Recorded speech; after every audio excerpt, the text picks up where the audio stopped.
آل محمد.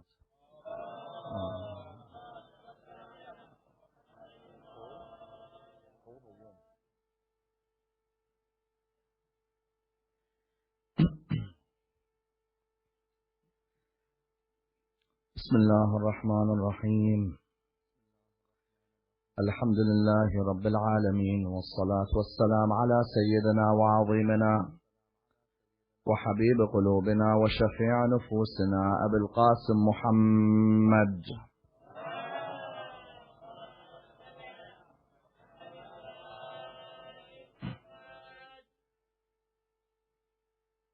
وعلى أهل بيته الطيبين الطاهرين وأصحابه الغر الميامين.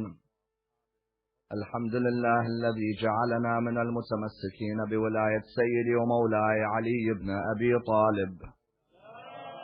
اللهم صل على محمد. الحمد لله الذي هدانا لهذا وما كنا لنهتدي لولا أن هدانا الله.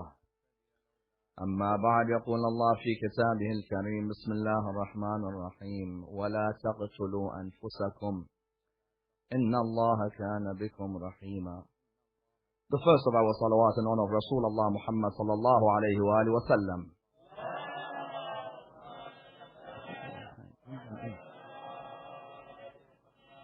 The second in honor of Amir al-Mu'mineen Ali ibn Abi Talib.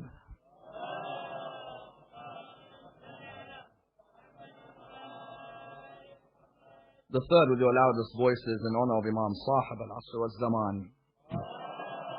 Allahumma salli ala Muhammad wa ali Muhammad. Respected scholars, brothers and sisters, Assalamu alaikum wa rahmatullah wa barakatuh.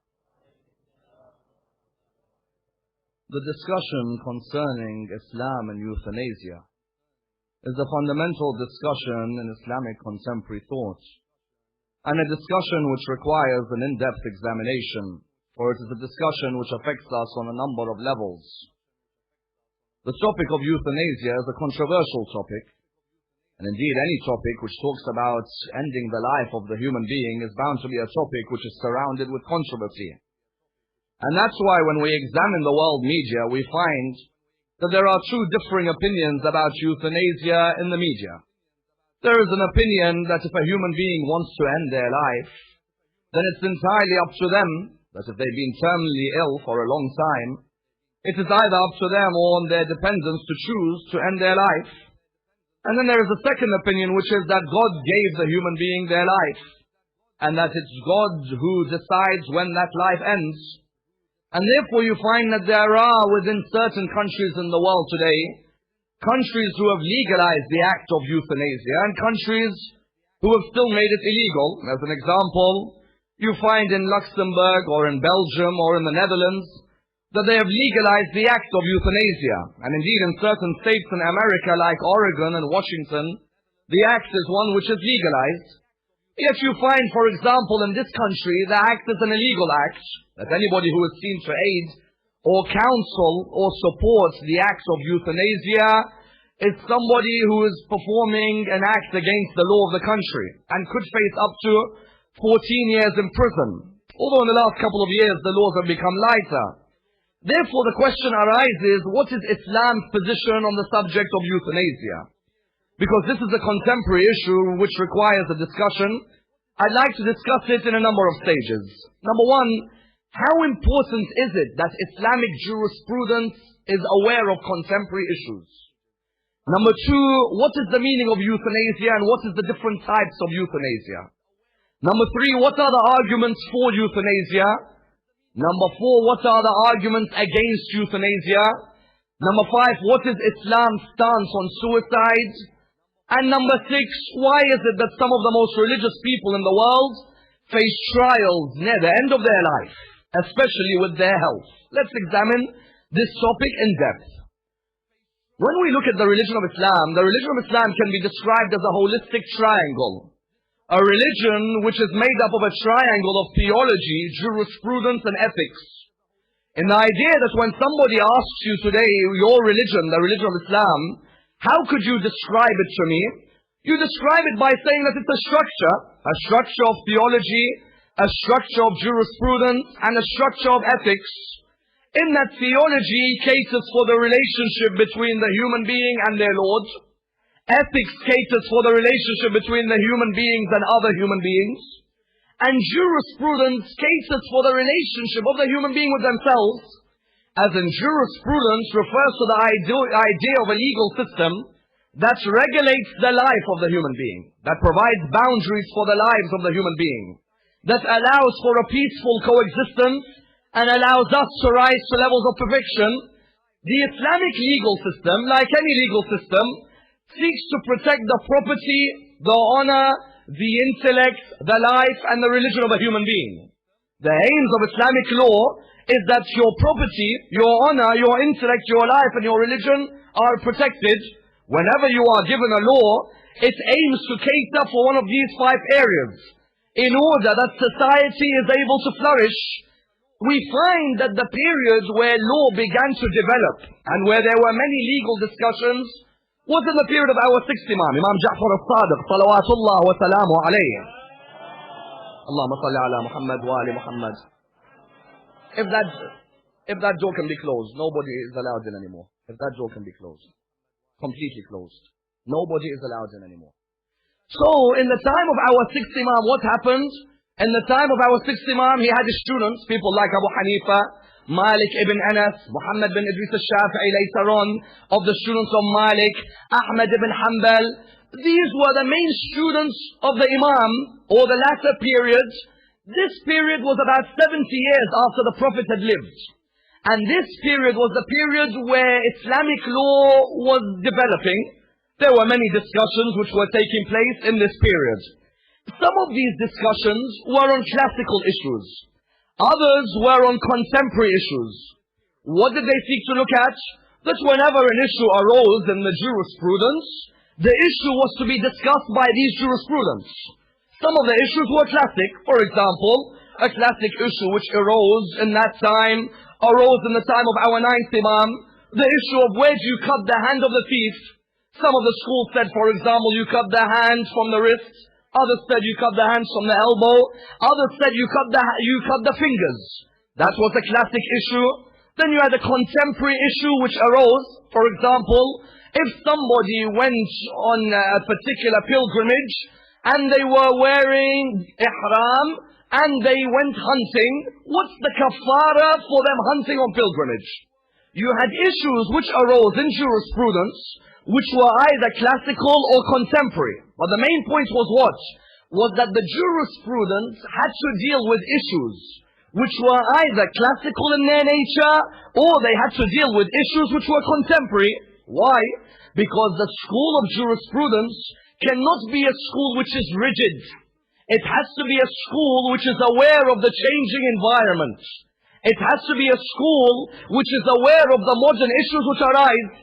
That's why you find, for example, the original school of law in Islam wasn't just concerned with family life, or wasn't just concerned with worship.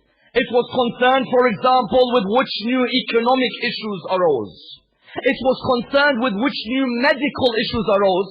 Many people, when they discuss medicine in Islamic law, think that Islamic law has got no area of medicine or no books on medicine.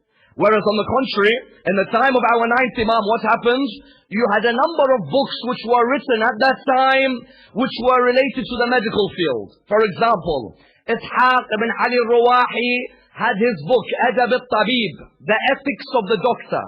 This book was the first book written in Islamic history, which sought to look at what is the ethics of a doctor in jurisprudence. Because people were beginning to ask that if Islamic jurisprudence is contemporary, it should deal with issues such as the ethics of a doctor. For example, Al-Maqdisi's book, Al-Mughni fil Fiqh, that also dealt with medical issues. For example, Shaykh al-Saduq, one of our greatest scholars, one of his books was called Man La Yahdaruhu al-Faqih. Man La Yahdaruhu al-Faqih is one of the 4 main books in the school of Ahl al-Bayt. Alongside Al-Kafi, alongside Al-Tahdib, alongside Al-Istibsar, Man La Yahdaruhu al-Faqih is one of the main books. It's translated in the English language as Every Man is His Own Lawyer. It was seen as the compendium of looking at how to study jurisprudential issues. Do you know when he wrote this book, do you know what he based the title on? A book which was present at the time called Man La Yahdaruhu Tabib. Man La Yahdaruhu Tabib means every man is his own doctor. The idea was that Islamic jurisprudence originally weren't just dealing with issues of a classical nature. They were dealing with issues which were contemporary as well. Why? Because if your school of law only deals with issues which occurred 1,400 years ago, then that's a dead school of law. Because a school of law should be one that whenever a contemporary issue arises, it provides an answer. Yet somebody now poses a question. What's the question? Somebody says, okay, there are issues we have today which weren't discussed by Rasulullah. For example, IVF, stem cells, abortion, issues such as euthanasia, they weren't discussed by Rasulullah. Therefore, how can our school of law become a contemporary school if we are facing contemporary issues which Rasulullah never discussed? That's where the issue of ijtihad comes into the picture. How? Because originally, when the scholars in the period of the ghaibah of the Imam, when the scholars came up with new issues, these scholars, how would they derive law? They begin by deriving law from what were known as jurisprudential indicators. The Quran, the Sunnah, Ijma' and Aql. These were four jurisprudential indicators from which the scholars would derive law. Somebody asked the question, okay, if there is an issue which the Quran and the Sunnah have not discussed, then what do? They would go to what are known as juristic indicators. What's juristic indicators? In jurisprudential indicators, you are looking for the actual law as God wanted it. If you do not find it in the Quran and the Sunnah, then you are given a certain amount of exemption to look for a practical solution to the issue. Meaning what? Meaning if I find an issue like euthanasia, I can't find the issue discussed in the Quran and the Sunnah. I am given a certain amount of permissibility to discuss and find an answer on a practical level. Why? Because we have issues which come up which are called Masail Mustahdatha. Masail Mustahdatha are new contemporary issues. Issues which may not have been discussed in the past. You discuss them by taking a principle and using that principle to find a solution. For example, somebody will come and talk about abortion. They will say, Rasulullah wasn't asked about abortion. Therefore, how does Islam and Islamic law provide us with guidance on the issue of abortion? The reply that comes is that the Quran says, do not kill your children out of fear of poverty. There we have a principle, and then you begin to elaborate on that principle with new issues which emerge. And that's why the fact that our legal school is a school which continues to evolve, it means that any new issue in medicine or any new issue in economics, any issue that emerges, we have a legal school that continues to operate with open-mindedness.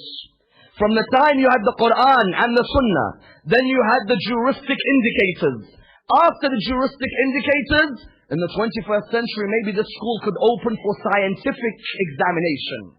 Why don't we now have a school of law where the heads and the legal practitioners have alongside them doctors, specialists, consultants, who discuss with them about all the bioethical issues that arise.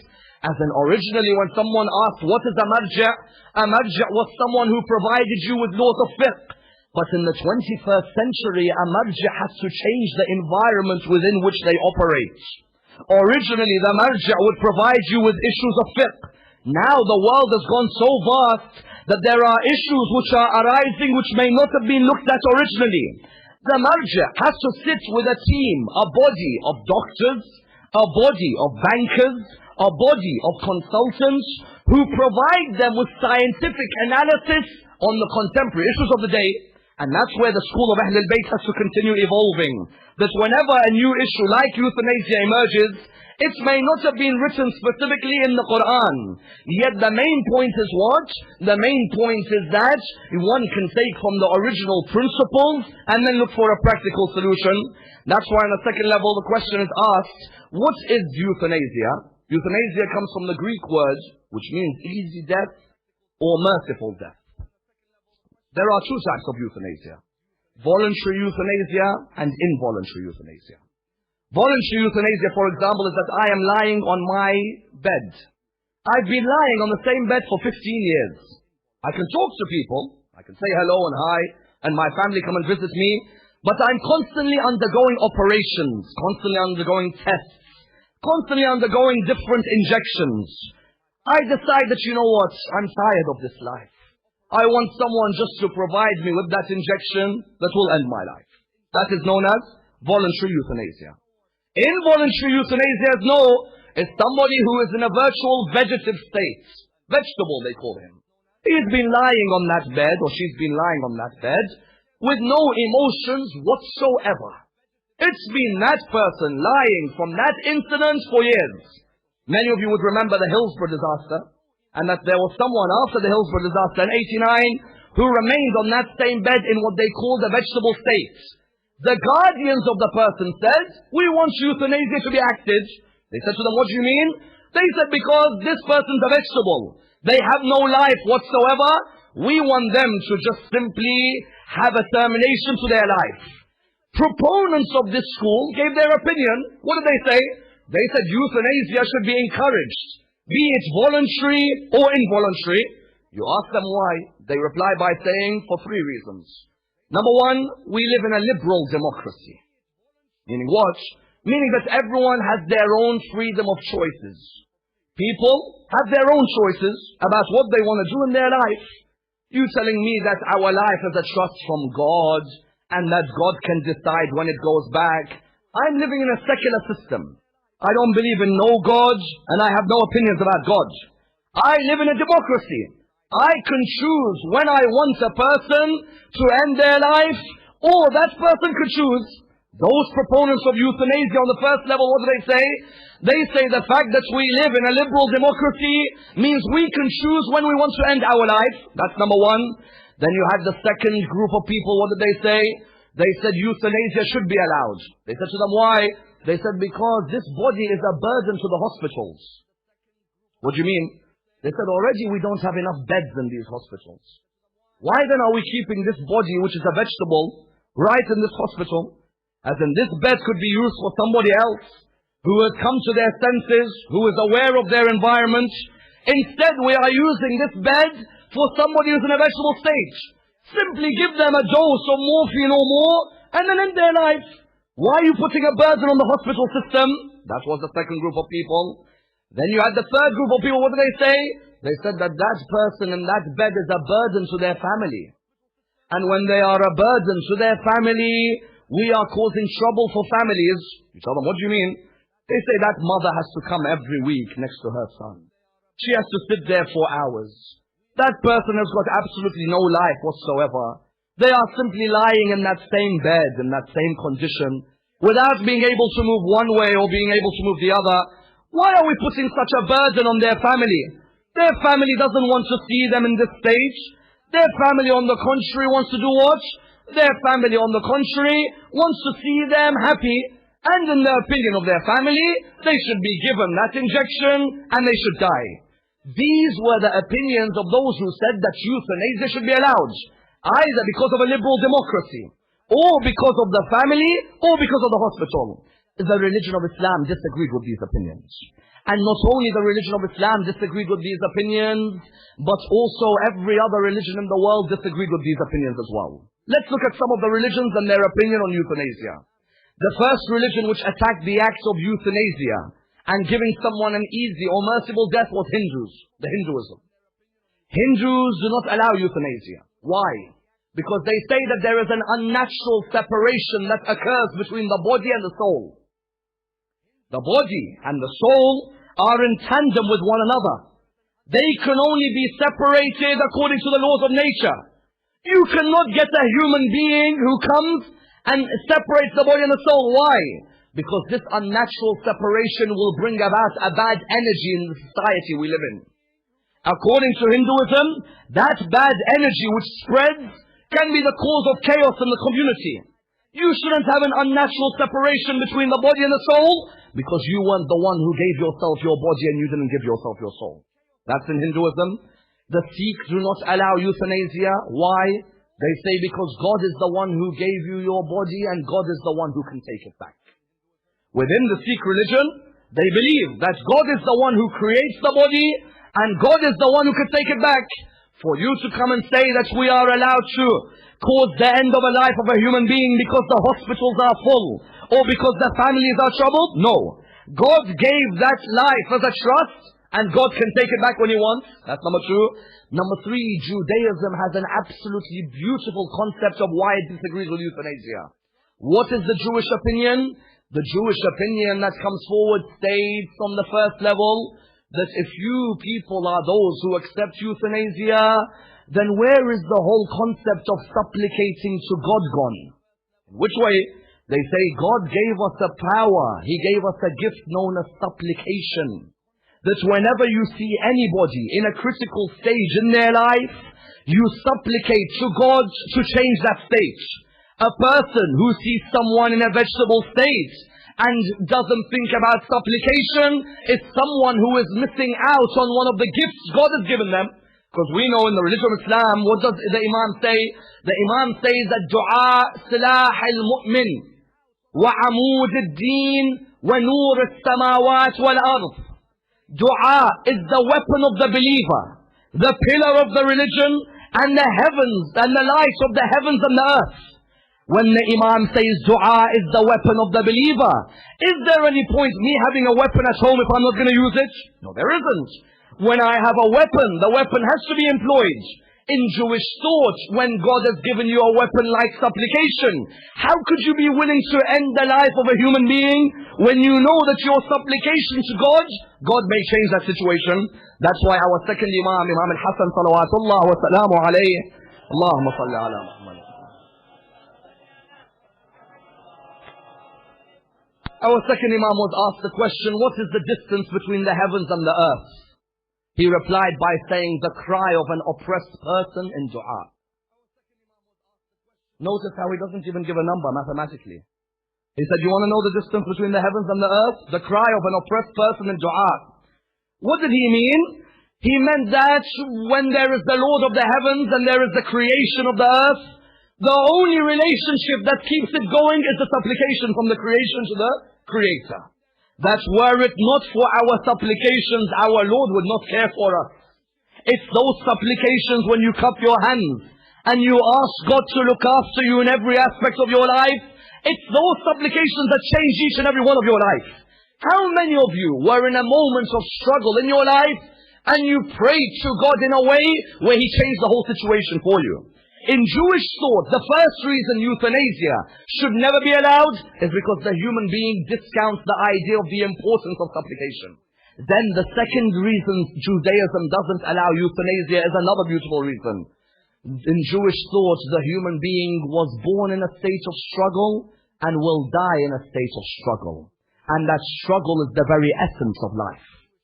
If you notice, from the moment we are born, we are gasping for breath. And the moment we die, we are gasping for breath. And that all of this life is seen as a jihad. It's seen as a struggle in every aspect. When you put an injection or you stop the machine, you are saying that, you know what, you struggled for a fair amount, I'm going to end it for you. Whereas in Jewish thought, the more there is of a struggle, the closer you get towards your Creator. That for you to simply come and end the life of a human being, you are taking the very essence of struggle from the human being. And the reason the human was created was to struggle in this world through each and every examination. Furthermore, in Christianity, they also do not allow euthanasia. Why do Christians not allow euthanasia? Because they say the last moments of the life of the human being are sometimes the most spiritual moments in the life of the human being. How? They say when you see that body and you think it is dying, you don't know what the Lord has in store for that person in his last moments. When you suddenly come and end their life, you are ending a connection between God and His creation. Even within the religion of Islam, we state that in the last moments in the life of the human being, there are some human beings who may be cemented on the path of Allah in those last moments. And there are other human beings who may have said, La ilaha illallah all their life. In that last moment, they say that we believe in shaitan. There's a belief within the school of Ahl al-Bayt that the biggest test for the human being is in those last moments when they die. That's why how many of you will say La ilaha illallah when you carry that body? Why? Because you want to cement the belief in that person who's in there. Because those last moments are moments of struggle. There are some in this hall and in other halls who may have said La ilaha illallah all their life, but they don't act like people who believe in La ilaha illallah. When it comes to their last moments, they are adamant that they're going to go towards heaven. The moments come, they want to say La ilaha illallah, it doesn't come out of their mouth. Why? Because their life was an opposite to La ilaha illallah. In Christian thought, what does it say? You cannot allow euthanasia to take place. Why? Because those last few moments in the life of the human being, they are moments of struggle in the life of the human being. And you, by terminating that, are terminating a connection between the creation and their creator. Therefore you find every religion that exists in the world today is against the conception of euthanasia. The question arises, what is Islam's opinion on euthanasia? Islam doesn't allow euthanasia for a number of reasons. And each of these reasons is of the utmost importance. The first reason Islam doesn't allow euthanasia is because the life of the human being is sacred. What do we mean? We find that in Islam, the human being is a sacred creation. The angels were made to bow down to the human being. The heavens and the earth and the mountains could not take the trust that the human being took. The human being has the level of ability where he can live a life higher than the angels. Because the angels have intellect and no emotion. And animals have emotion with no intellect. But the human being is made up of intellect and emotion. That human being is a sacred creation of God. When you come and you want to end the life of that human being, you are not honoring the fact that that creation is a trust from God. You yourself didn't make that creation. You were absolutely nothing and you were insignificant when you came to the earth. Who are you now to dictate that it's now the time for you to end your life? That's why you find in the Quran that you find some people who came forward and said, we want to end our life. Why? Or end the lives of others? Because we fear poverty. Therefore we want to end our life. You find the Quran, Surah 17, verse 31. وَلَا تَقْتُلُوا أَوْلَادَكُمْ خَشْيَةَ إِمْلَاقٍ نَحْنُ نَرْزُقُهُمْ وَإِيَّاكُمْ إِنَّ قَتْلَهُمْ كَانَ خَطْأً كَبِيرًا. You find what does the Quran say about life? Do not kill your children out of fear of poverty. We will provide rizq, sustenance for you and your children. You killing them is the most grievous of acts. Here, what does the religion of Islam say? That life is so sacred that if a person brings up the excuse that we should end life because we are fearing poverty, or they kill their children out of fear of poverty, no. We will look after you. Do not worry. We will sustain you. The next verse after that, what did it say? وَلَا تَقْتُلُوا النَّفْسَ الَّتِي حَرَّمَ اللَّهِ إِلَّا بِالْحَقِّ. Do not kill that self which God has made sacred, except on the path of truth, or except with a just reason. That self which you have been given is a sacred self. God says, وَلَا تَقْتُلُوا النَّفْسَ الَّتِي حَرَّمَ اللَّهِ. Do not kill that self which God has made sacred. There is absolutely no permission given there, number two. Number three, in the story of Habil and Qabil. When Qabil came forward and he killed Habil, the verse was revealed in the Quran that if you kill the life of one human being, then you have killed the whole of humanity. And if you save the life of one human being, it's as if you've saved the whole of humanity. That's what's meant to be a concept within Islamic thought. That when you come forward and end the life of one human being, in the eyes of Allah subhanahu wa ta'ala, you've ended the life of the whole of humanity. Because one human being is worth the whole of humanity. That human being has a place in society. Who are you as the guardians to come and say, inject an overdose in him and end his life? No. That life is a trust from Allah subhanahu wa ta'ala. Allah dictates when it comes and Allah dictates when it goes. That's number one. Number two, Islam doesn't allow suicide of any form. Assisted suicide or unassisted. Islam doesn't allow suicide. Someone asks, where does it say in the Quran? Surah 4 verse 29. وَلَا تَقْتُلُوا أَنفُسَكُمْ إِنَّ اللَّهَ كَانَ بِكُمْ رَحِيمًا. Do not kill yourselves. Surely Allah has mercy over you. This verse was the verse which said suicide is haram in Islam. Why? Because suicide highlights that the human being has reached a stage of despair in their life. They feel that nobody can change the way their life is going. They feel that the whole world is now encamped against them. They feel there is absolutely no way out. Despair in Islam is the second greatest sin after shirk. Adultery? Lying? Stealing? Theft? And all of these? No. The second greatest sin in Islam after shirk is despair. Yes. Do you know why? Because you're making the Creator subject to the laws of the creation. What do I mean? When I despair of God's mercy, do you know what I'm really saying to Him? You're just like your creation. They can't change my situation. You can't change my situation. Whereas the Lord who created the laws of cause and effect isn't subject to the laws of cause and effect. The creation you relied on, they are subject to the laws of cause and effect. Whereas that Lord, if He wants to, He'll break the laws of cause and effect and change a situation within a split second. Can a virgin give birth? But when He wanted her to, did she? Where's the laws of the cause and effect there? Could the creation do anything? No. The Creator broke the laws of science and said, there you go, Mary, tell them I have Jesus there in front of you. Normally, when you put a knife to your son's neck, shouldn't he die? How many times have you heard that the son's neck is replaced by the neck of a sheep in front of him? If the Lord wanted to, He changed the laws of cause and effect. He'll break them. Normally, can a person go above the seventh heaven in the same night without anybody noticing time has moved on? But when the Lord wanted to, He went above the seventh heaven and He said, that's my ability and none of you can do it. So therefore, if you've seen that your Lord can break all the laws of cause and effect, then why are you saying to Him that I'm in a state of despair, I want to commit suicide? That Lord who showed you all those signs, you think that Lord can't change your situation if He wants to? When a person wants to commit suicide, they are saying to God, oh God, I'm in such a state of despair that you, like your creation, cannot change my situation. And that's the second greatest sin after shirk. Because in shirk you gave Him partners. In despair you are telling Him, I don't even value your power at all. And that's why when the Quran says, وَلَا تَقْتُلُوا أَنفُسَكُمْ, do not kill yourselves, be it an act of assisted euthanasia or be it any other act.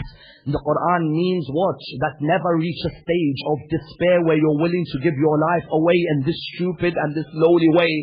That's why the Holy Prophet himself mentions, he says that there was a people of the old nations, one of them had a wound. He was impatient with that wound, he opened the wound up more. When he opened it up more, he eventually died because of the way he opened up. He said, my Lord said to me, that person will not smell the fragrance of paradise. Why? Yes, the wound was deep, but when you opened it more so that you can die and get rid of this world, that person will not smell of the fragrance of paradise. Likewise, in another narration, what does he say?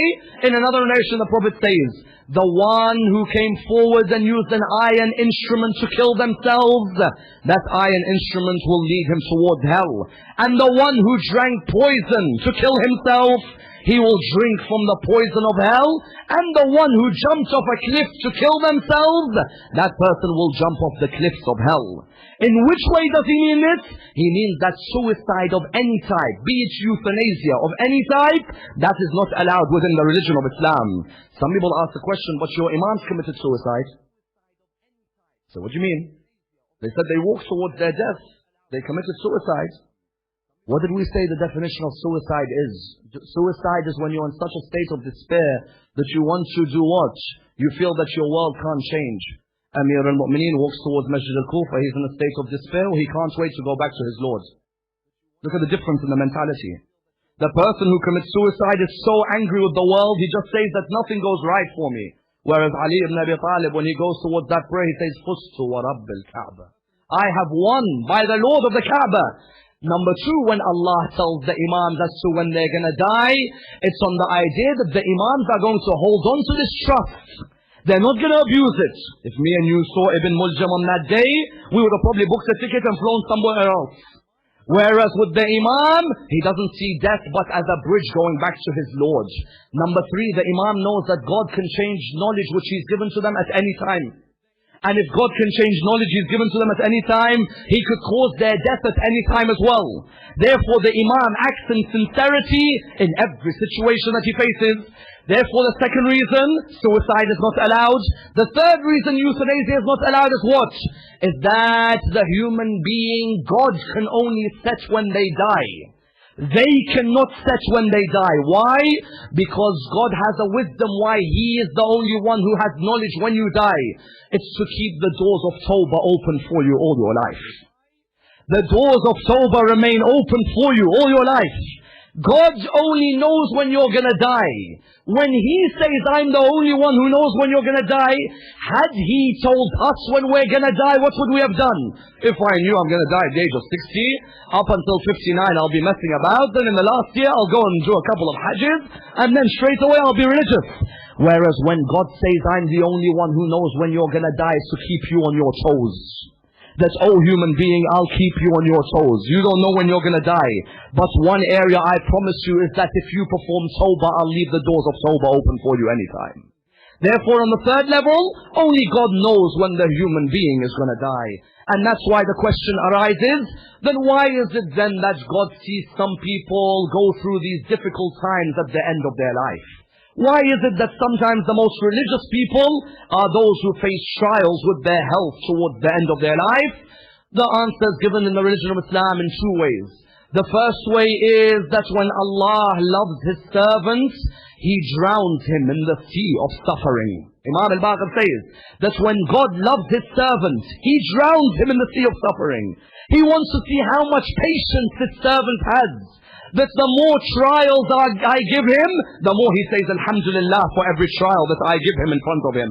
That's why you find Amir al-Mu'minin saying patience is to face like the head is to the body. In which way?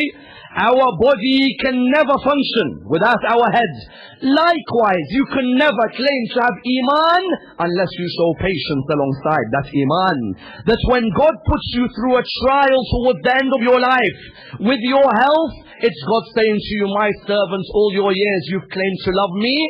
Now I'm going to put you through a few years of trial. Let me see how much love you display towards me. That's on the first level. On the second level, sometimes some of us have committed sins where we prefer to be punished now than punished in the hereafter. There are some of us who have had sins in our life where when we go through an illness in those last days, it's as if God is saying to you, I'll punish you for them now, so that when you come back to me, you come back to me pure.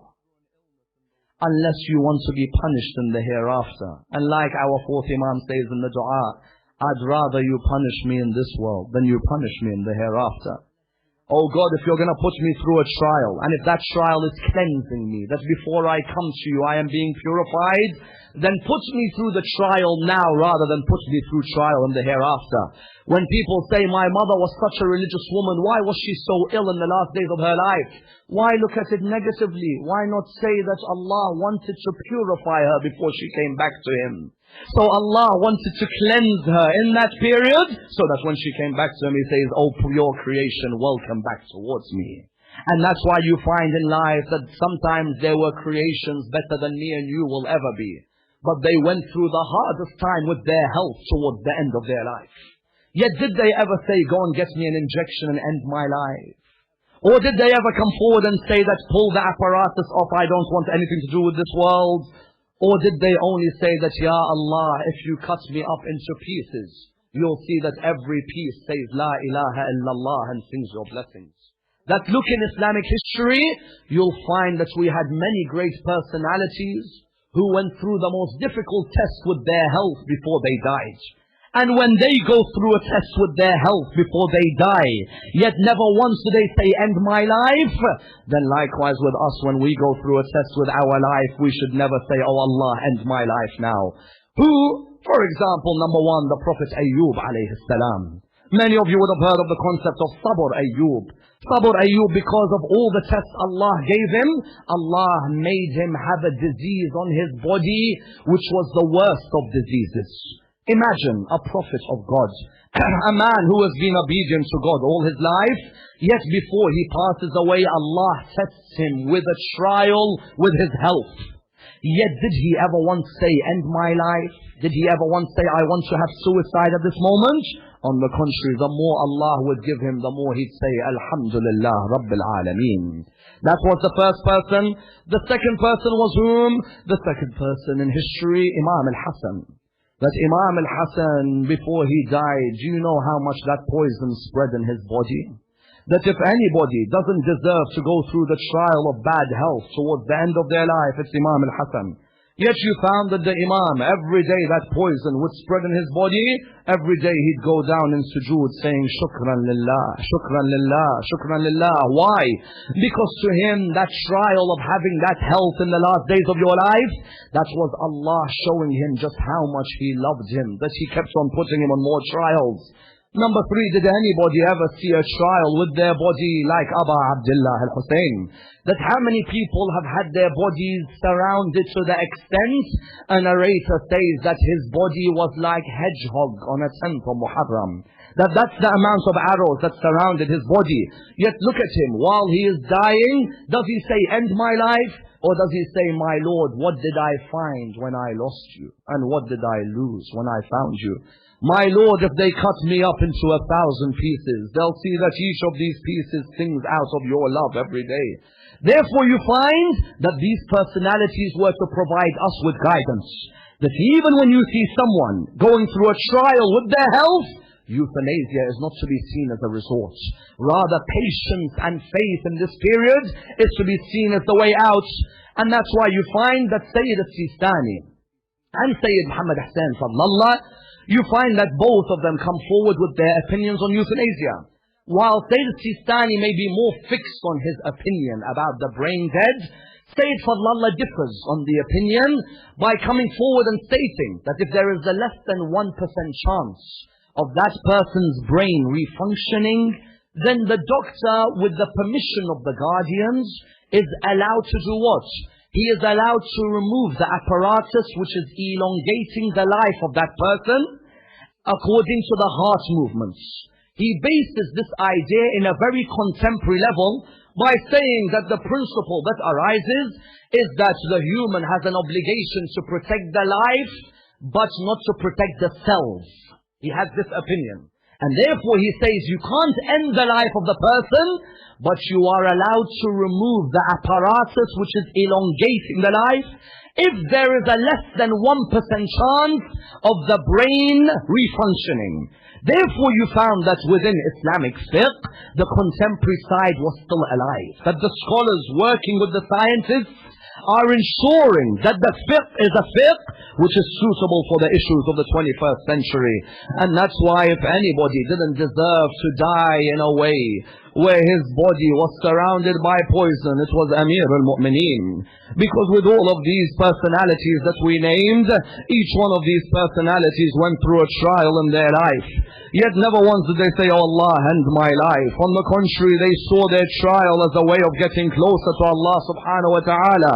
Yet on a night like this, we find that Imam al-Hasan and Imam al-Hussein have gone to bury whom? Have gone to bury the Imam. And when they've gone to bury the Imam, can you imagine how difficult it was for them? When they had to go and bury the Imam, their father, their beloved, their source of mercy. Yet they had to go and bury their father. When they had gone, they placed their body, the body of their father, in a grave. This grave had written on top of it that this is the grave prepared for the servant of Allah, Ali ibn Abi Talib, by the Prophet Nuh alayhi salam. The Prophet Nuh was the one who had for years prepared that grave of Amir al-Mu'mineen. The narrations say to us that when they came back, after having buried the body of Amir al-Mu'mineen, the narrations say to us that they came back and they passed by this man who was sitting on the ground. The man was sitting crying on the ground. When they walked past him, Imam al-Hasan looked at him and Abu Abdullah looked at him and he asked him, oh man, why is it that you cry? He said to them that I cry because there used to be a man who used to feed me every night. This man would come next to me and he'd sit next to me and he would feed me, and I'd be grateful towards him for that which he would feed me. The Imam said to him, but why is it then that you cry? He replied by saying, for 3 nights that man hasn't come. I do not know who that man is, but for the past 3 nights he hasn't come to feed me. Imam al-Hussein looked at him and he began to cry. And then the Imam said to him, that man was my father, Ali ibn Abi Talib. When the man looked at him and he said to him, then where is your father for these 3 nights? I haven't seen him, he hasn't come back to me. He said to him that the poison of the strike of Ibn Muljam surrounded the body of my father, Ali ibn Abi Talib, that my father couldn't leave the house to come and look after you. Imagine that sight, that Ali ibn Abi Talib would come out in the middle of the night to come and feed the poor of the community, would come out in the middle of the night with nobody knowing this. The beautiful thing was that when Amir al-Mu'mineen was buried, his family was there to support him. His family was there to surround him, because normally when you die, you would want your family to be around you. You would want your family to stand alongside you. At least Abu Abdullah was near his father when he died, whereas when Abu Abdullah died, there was nobody to surround his body. The narration says to us on the night of the 11th of Muharram, Sayyidah Zainab was in the tent with Imam Zain al-Abidin. When she was in the tent with the Imam, she said to the Imam, I hear something that is breaking, but I don't know what it is. Can you tell me? The Imam narrates that he lifted the top of the tent. He had looked outside. When he looked outside, he heard Umar ibn Sa'ad calling his horse riders. He said to the horse riders, come next to me. They all came next to him. He said, I want you to trample on the body of the companions of Imam al-Hussein. They were about to trample on the body. They came near the body of Hur bin Yazid al-Riyahi, but Banu Riyah were present to defend their son. So then he said to them, trample on the body of Habib ibn Mawahir, but his tribe were present to defend him.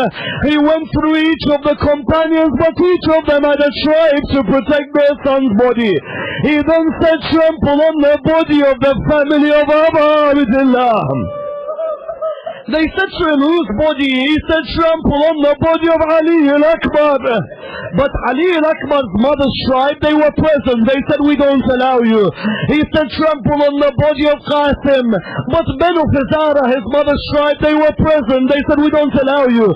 He said, trample on the body of Abu Fadl al-Abbas. But Abu Fadl al-Abbas's mother's tribe, they were present. They didn't allow him. You all know what the next line is. He said, is there anybody whose mother and father's tribe are not there to protect him? They said to him, only one man's mother and father's tribe are not present to defend him. He said to them, who is it? They replied, Abu Abdullah. What did he then say? He said, oh horse riders, ride your horses and trample on the body of Abu Abdullah. When Imam Zain al-Abidin was asked by Sayyidah Zainab, what is that noise that I hear of something that is breaking? He said to her, my auntie Zainab, that is the body of my father Abu Abdullah.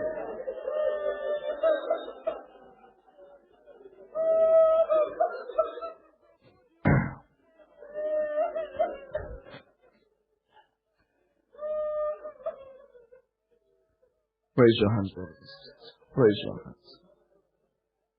عظم الله أجورنا وأجوركم.